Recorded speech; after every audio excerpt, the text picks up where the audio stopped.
Hello, Steve White, Steve White's 89. I've been feeling a bit nostalgic and talking about things that were important to me or places that I went to.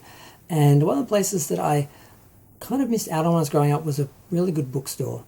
I grew up in a small town. We didn't really have a bookstore. We had a place when I was a teenager called Book and Disc, and they really just ordering things in. They didn't have a lot there, so I didn't do a lot of shopping there. I bought a couple of things.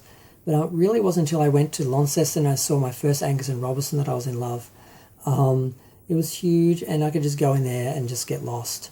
It's sort of different from a library because I could take them all and keep them. There was something about buying and owning a book. There was something about quality and the importance of the printed word and images and printed publishing and images, that there was just a value to it that I don't think we really have now. Some people, they do care about that stuff. There's print is sort of becoming like vinyl, where it's more of a collectible thing now, but it was sort of widespread then. Everyone sort of collected books. Everyone had a bookshelf full of books, and you judge people sort of on what they had on their bookshelf and so forth. And I remember buying my first Star Trek coffee table book, Star Trek, A History in Pictures, and I just remember how important it felt that Star Trek had many books. They had a whole section, and I bought it and put it proudly on my shelf and displayed it and showed people my book. But that's what you did with books. That's what coffee table books were for. You'd buy things you were interested in, you thought people would be interested in or were beautiful, and you'd sit them out and people would enjoy them on the coffee table.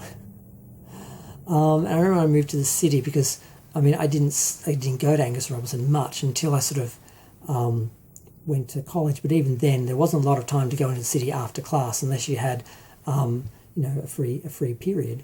You didn't get to go in much, sort of on the holidays a bit, because you still had your bus passes and stuff like that, and you could still sort of go up and that.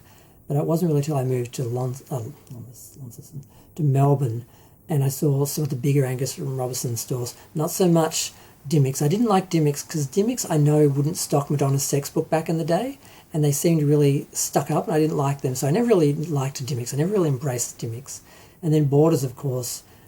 Borders was where you went and drank coffee instead of buying books, and just read them instead of buying them while you drank your coffee. I had an ex who used to love to do that. He'd go there on Sunday or Saturday or Sunday, sit down and read all these fashion magazines, drink a couple of cafe lattes and not actually buy anything. That's why they went out of business. They were one of the first ones that left, that went out of business.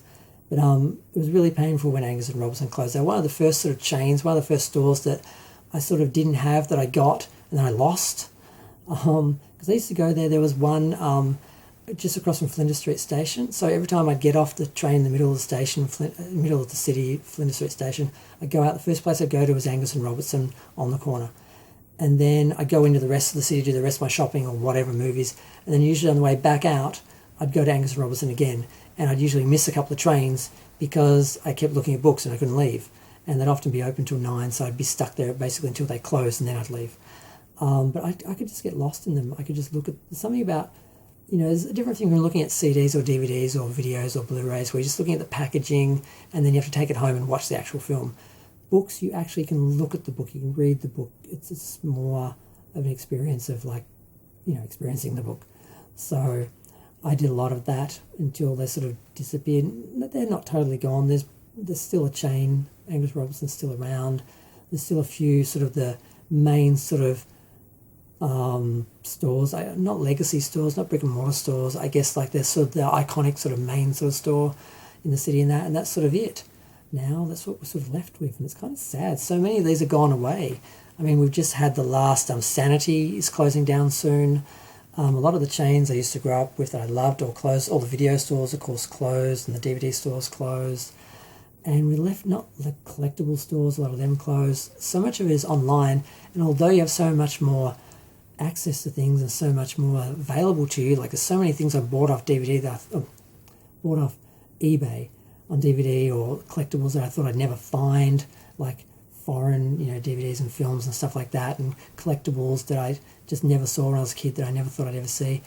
That's great, but you do miss that experience of walking into the store and just browsing and just sort of looking at things and getting to hold things and decide if you want something based on how it looked or felt, or what was actually in the book, instead of just sort of seeing the cover and maybe the first 2 pages, and that's it. That's why I like to do, look-throughs, where I just get a book that I really think is beautiful or is a collectible I think other people would have wanted to see inside, like I wanted to see inside, and just flip through the whole thing and let people just see it all. But yeah, I just want to talk about bookstores. My memory of bookstores, they're kind of almost gone. And yeah, at least I have my memories. I'm going to go. Feel free to share, like, comment, subscribe. Let me know what you think. I'm kind of running out of places to talk about where I've got good memories or good experiences. But I just wanted to it's my YouTube channel, it's my vlog. I just wanted to tell my stories of all the places and things that are important to me. And if you get something from that, that's great. If not, that's okay. I still got to share. And at least, they're documented, they exist. If I die tomorrow, there'll be some proof I existed. But yeah, I'm going to go.